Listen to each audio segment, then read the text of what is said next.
What's going on, Solid Steppers? Wrapping it up. It's right about 10 o'clock. I had a long day today because I had to catch up with some of my guys. We had to double up on some things that were held over from the weekend, just to get everything back on track, of course. But I wanted to send a shout out to everybody that was so receptive to the thank you video. It is definitely something that we don't say enough of and mean. And if you want to have balance in your life and do well, you're going to have the humility, number one, to say thank you, and the humility to ask for help. Shout out to my boy Ike. Learned a lesson on those wall ovens tonight. Definitely enjoyed that. Remember, guys, you got to balance it all. You got to figure it out. You got to make it happen. There's really no other way around it. Shout out to Mike Check. I enjoyed that video regarding what you should make a day. I like that slow and steady. That's on point. Because if you are consistent, as you state, you will make it. But at the end of the day, you better have the basics down.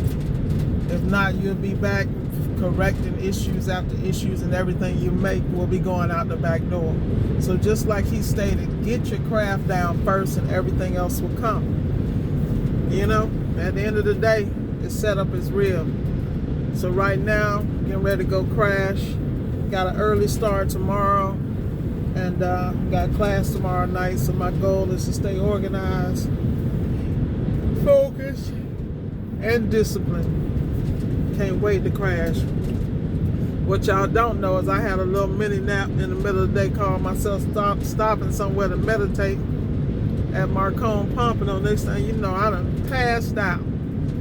But like I said, you have to listen to your body, listen to your mind and your spirit. Shout out to my my doctor, Jesus. What's up, dude?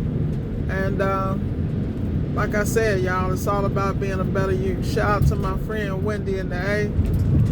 Always in my thoughts, my friend, my confidant, my partner in crime. But the reality is, someone asked me to talk about my thoughts for the future of the industry. I think that, like I've always said, this is really moving toward a gig economy. All these guys trying to hold on to staff and employees. You're definitely out of touch, because that is definitely changing if it hasn't already.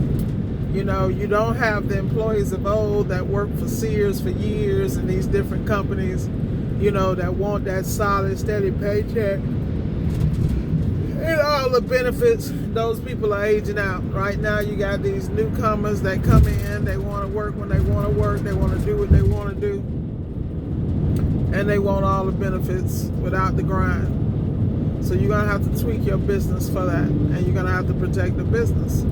The other thing is you got to stay on top of technology so you can recruit the best and the brightest if you plan on staying in the industry. Now, if you want to do the low-hanging fruit and stay away from the high-end and the polished, you know, where people are actually going to pay you for your education and your knowledge, then, you know, you make those moves. It depends on whether you're trying to be here today or tomorrow. But at the end of the day, this is not the business of old. And I believe a lot of the old timers already know that. They're just not saying. They're sitting here watching the guard change. And I'm not going to speak for them, because I'm definitely not one of them. I'm telling you, I see a lot of people that don't change, and they pay a cost. That's why I have every intention of staying on top of my game from every angle. My focus is on the new technologies, the new products that are coming out, the products that everybody's running from. You know, I'm really tight on Miele. I stay tight on Sub-Zero. I stay tight on Thermador and Viking. But you know who y'all sleeping on? That damn Bosch. Bosch is bringing the game. You saw that refrigerator with 2 compressors, one for the freezing department, for the freezer, and one for the refrigerator. You better learn how to work on them, because they're gonna have issues, and you're gonna have to be able to get in there and diagnose and make the proper decisions. Right now, my whole focus is gathering data about what's failing, when, and where. It's been interesting and eye-opening. You better have those basics down so you can comprehend everything else. because the more you work on these older appliances, the less people are willing to pay to repair them, and yet still they're in sticker shock when they see the new ones. So you got to make your business model, reflect where we're going. That's all I can say. As far as the industry is concerned, I feel like most of the appliances are becoming disposable, and it's going to be a situation between the haves and have-nots. In every area, you can always carve out a niche, but if you're going to be in that niche, you better exploit it and be the best at it, and understand exactly what it goes when, the time frame that these appliances last, what goes out at what period of time, and have your truck stocked accordingly. I mean, it's not like you can't win, but you got to figure out where you want to be, and then you gotta fine tune it. You're gonna have to buy in bulk, and you're gonna have to lock those prices in. Like, I'm serious. Like, however you move, you better move smart, because the service industry is something else. It doesn't matter what trade you're in, whether it's appliance repair, plumber, electrician.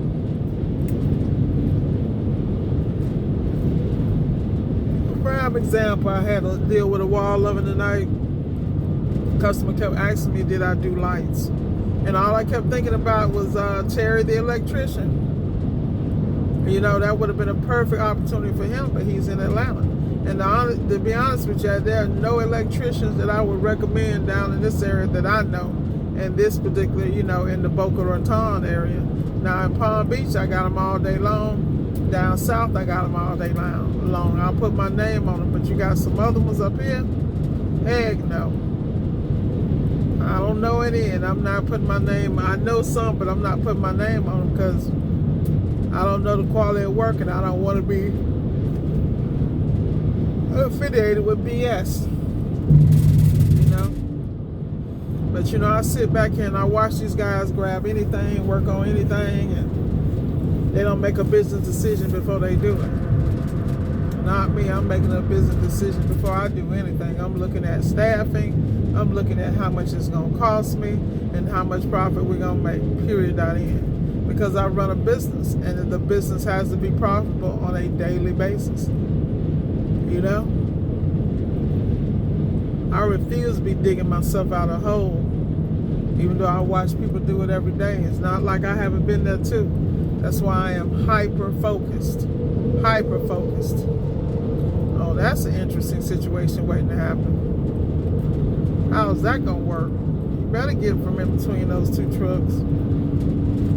I see these people got that driving game going again at 10 something at night. But like I said, stay focused on what you're doing.